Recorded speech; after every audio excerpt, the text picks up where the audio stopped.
Praise the Lord friends. இன்றைக்கும் நம்ம வாசிக்க வேண்டிய வசனம் அப்போஸ்தலர் 10வது அதிகாரம் 19லிருந்து.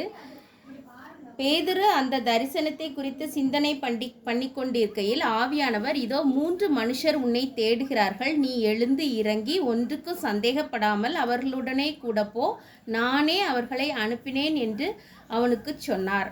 ஆமாம் ஃப்ரெண்ட்ஸ், பேதுரு ப்ரேயர் பண்ணிகிட்டு இருக்கும்போது அவங்க தரிசனம் பார்த்து எல்லா விலங்குகளையும் நீ சாப்பிடலாம் அப்படின்னு சொல்லி அவங்க தரிசனம் பார்த்து அதை குறித்து கலங்கிட்டு இருக்கும்போது ஆண்டவர் 3 மனுஷரை அவருக்காக அனுப்பி அதை பேதர்கிட்டே சொல்கிறாங்க. 3 மனுஷர் உன்னை தேடுறாங்க, நீ அவங்களோடனே சந்தேகப்படாமல் போ அப்படின்னு சொல்லிட்டு.